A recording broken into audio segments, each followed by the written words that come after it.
네, 건강한 몸, 건강한 마음. 오늘 미니 강의 유창길 원장님 모셨습니다. 그럼 바로 만나 뵙죠.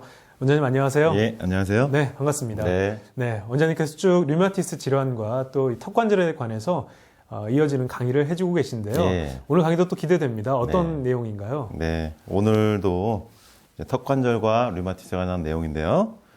턱관절과 경추 1, 2번의 류마티스 관절염이 침범한 류마티스 환자가 턱관절 치료를 받고 나서 호전된 사례에 대해서 두 번째 시간으로 이제 말씀을 드릴 건데요. 네. 이제 지난주에 말씀드린 류마티스 발병 12년째 경추 1, 2번과 턱관절의 염증이 침범한 류마티스 환자분 치료 사례와 이제 비슷한 유사한 사례라고 보시면 되겠습니다. 네. 2주 연속으로 이 턱관절의 류마티스가 침범한 사례를 말씀해 주신다고 하셨는데, 이렇게 턱관절과 경추 1, 2번에 류마티스가 침범하는 사례가 종종 있습니까? 어떤가요?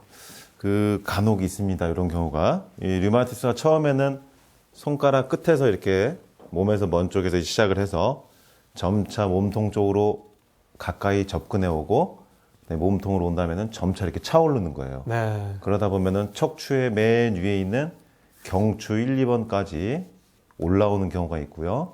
근데 경추 1, 2번 다음에는 또 턱관절을 침범하는 경우가 있습니다. 이렇게 인체 상부 쪽으로 점차 올라오면서 진행이 되는 건데, 이렇게 경추 1, 2번과 턱관절 쪽으로 진행이 된 류마티스 환자분들의 고통이 참 대단한데, 그 이유는 경추 2번은 우리 몸에서 세 가지 축의 역할을 한다. 머리 두개골 움직임의 중심축, 그 다음에 턱관절이 움직이는 중심축, 그 다음에 척추 24마디 운동의 중심축이에요. 네. 그러니까 턱, 머리 전체, 몸통 전체의 척추의 운동 중심축입니다. 그만큼 2번 목표가 중요한데, 이렇게 세 가지 중심축의 위치 역할을 하는 게 2번 목표다 보니까 이 부위에 류마티스가 침범되면은 머리를 움직이는 게 힘들고요. 네. 좌우로. 그 다음에 턱을 벌리고 다무는 게 힘들고, 그 다음에 몸을 움직이기가 힘들죠. 척추의 운동 중심축이다 보니까. 이처럼 경추 1, 2번과 턱관절로 몸의 먼 부위부터 침범돼서 올라온 환자들 같은 경우는 시간도 오래됐지만은 이 부위 자체가 이렇게 세 가지 운동 중심축의 범위이기 때문에 환자분들이 고통이 좀 큽니다. 네. 그렇게 아래부터 머리 쪽으로 올라온다면 상황이 좀 심각하지 않나 싶은데요. 위험할 것 같은 생각이 드는데 어떻습니까? 예, 실제로 그 경추 1, 2번 부위에 수많은 신경과 혈관 밀집되어 있기 때문에 조금 위험한 경우도 있고요. 네. 약약을 계속 복용하면서 관리를 했지만 침범이 되는 분들이 많습니다.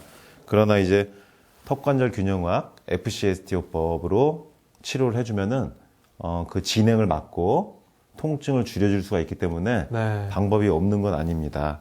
턱관절을 이용해서 경추 1, 2번을 움직일 수 있기 때문에 턱관절의 균형을 조절해서 경추 1, 2번의 기울기를 조절할 수 있기 때문에 막을 수 있는 거예요. 예. 이렇게 턱관절이 경추 1, 2번과 시소처럼 지렛대처럼 움직이는 원리를 이용해서 치료하는 게 FCSTO법, 턱관절 균형학이기 때문에 가능한 겁니다. 그러니까 지난주에 소개해드렸던 것처럼 류마티스가 12년째 되면서 양약을 꾸준히 먹었지만 경추 1, 2번과 턱관절에 침범한 환자분도 네. 그 턱관절 균형학을 이용해서 호전된 사례를 이제 말씀드렸는데, 턱관절 균형 조절이 경추 1, 2번 조절해 줄 수 있기 때문에 네. 막을 수가 있다. 이렇게 보시면 되겠습니다. 네. 자, 그럼 오늘 말씀해 주실 사례를 자세한 내용과 함께 어떻게 턱관절을 통해서 류마티스를 치료했는지 좀 들어보도록 하겠습니다. 네. 오늘은 멀리 이제 충남 아산에서 이제 올라오신 36세 여자 류마티스 환자분 사례를 말씀드리겠습니다.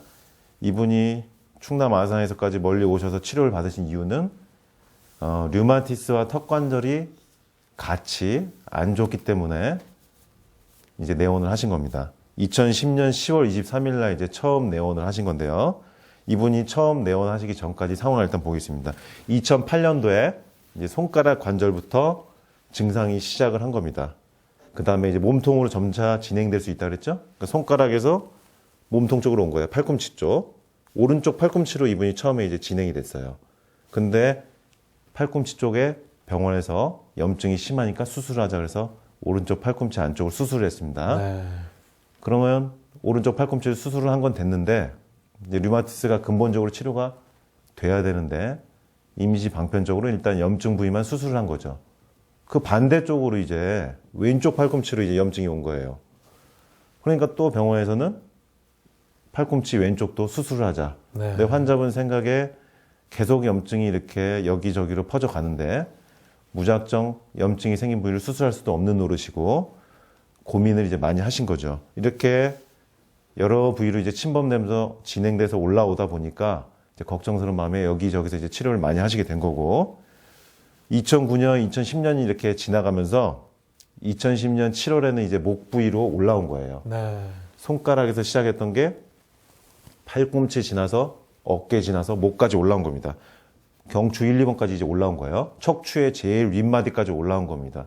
그러면은 경추 2번, 1번에 침범이 되다 보니까 머리가 움직이기가 힘들고 어깨가 움직이기 힘들고 턱관절의 통증이 와서 입이 안 벌어지고 손가락에서 시작했던 게 위까지 침범되면서 여러 가지 이제 문제를 일으키는 겁니다. 류마티스가 이렇게 무서운 거는 몸의 먼 손가락 관절 한 군데서 시작했는데도 계속 진행이 돼가지고 몸통으로 오고 몸통에서도 계속 상부 쪽, 머리 쪽으로 진행돼서 척추 맨 위 꼭대기까지 오고 턱관절까지 오는 경우 이게 좀 위험한 경우인데 지금 요게 이제 잘 안 보이실 수도 있는데 여기 보시면은 이게 환자분 경추 1, 2번 엑스레이 사진인데요. 여기 오른쪽 경추 1, 2번 사이가 왼쪽보다 좁아져 있어요. 붙어 있는 겁니다. 네. 그러니까 오른쪽 경추 1, 2번에 류마티스가 침범이 되다 보니까 그 사이가 이제 좁아진 거죠. 왼쪽은 벌어져 있는데 오른쪽은 좁아져 있는 거예요. 염증이 침범했기 때문에.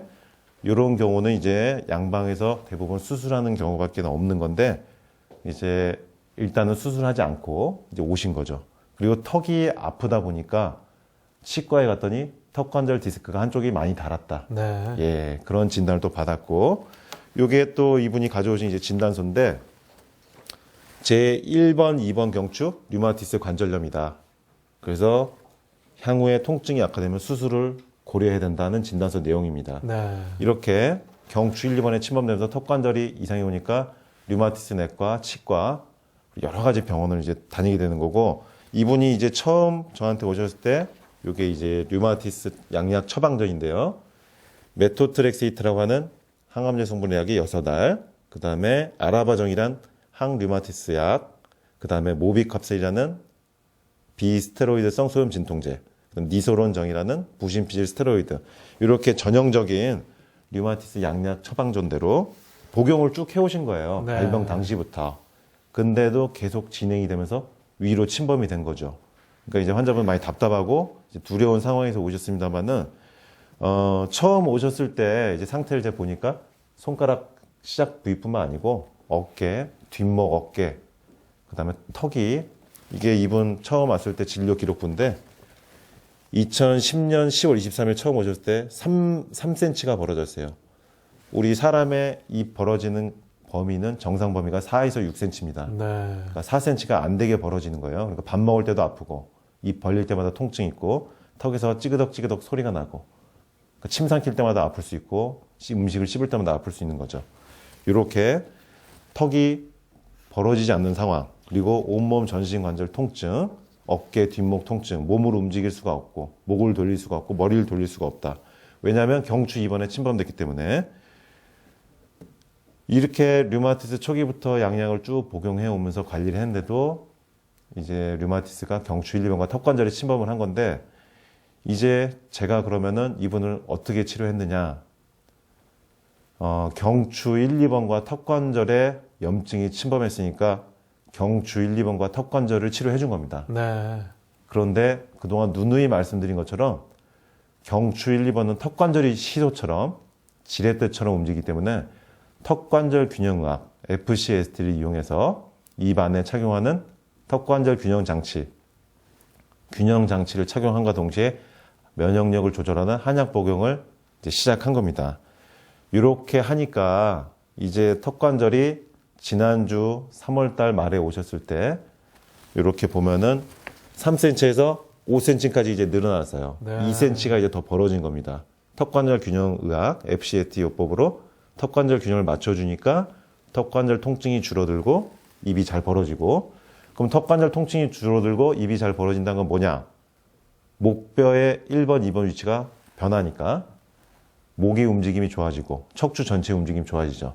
그러니까 어깨, 팔꿈치, 손가락 관절에 통증이 줄어든 겁니다. 네. 이렇게 여러 병원에서 이제 치료를 했는데도 계속 류마티스가 진행되고 턱관절과 경추 1번까지 침범되는 상황인데 제가 치료해서 좋아질 수 있는 이유 하나는 뭐 딴 게 없습니다. 왜냐하면 그전 의료기관에서는 턱관절 부위를 치료 안 했기 때문에 저는 턱관절을 건드렸기 때문에 이분이 좋아질 수가 있는 거예요. 네. 이렇게 저와 한방치료를 시작한 이후에 2011년 최근 3월 말까지 항암제 성분 약을 많이 줄이고 양약을 많이 줄였는데도 불구하고 관절 통증이 줄고 목을 돌릴 때 부드럽게 돌아가고 어깨 통증도 줄어들고 중요한 거는 이분이 이제 제가 치료한 다음에 결과 객관적으로 어떻게 평가가 가능하느냐 이 혈액 검사 결과입니다. 네. 저랑 치료 시작할 때 염증 수치 CRP라는 수치가 있어요. 0.49로 정상 범위보다 높게 나왔었는데 지난 2011년 3월 14일 날 0.11로 떨어진 겁니다. 네. 이게 정상 범위로 떨어진 거예요. 왜 떨어진 거냐면은 턱관절 균형학 FCSTO법 턱관절 균형을 조절해줬고 한약으로 면역 조절을 해줬기 때문에 류마티스 염증 수치가 정상 범위로 일단 들어온 겁니다. 양약을 줄였는데도 이렇게 혈액 검사상 염증 수치가 줄어들 수가 있는 거예요. 이처럼 턱관절 균형학 FCT 치료를 이용해서 오랫동안 낫지 않는 류마티스 환자분들이나 턱관절 통증, 경추 1, 2번에 침범된 류마티스 환자분들, 그리고 류마티스가 아니더라도 턱관절의 통증으로 고생하신 분들, 목과 어깨의 통증, 두통, 여러 가지 오래된 만성 통증으로 고생하신 분들은 턱관절 균형학 FCSTO법을 고려해 볼 필요가 있습니다. 네. 네, 오늘 원장님과 함께 이 턱관절에 류마티스가 침범했을 때 어떻게 치료할 수 있는지 미리 강의 통해서 자세히 알아봤습니다. 오늘 말씀 감사합니다.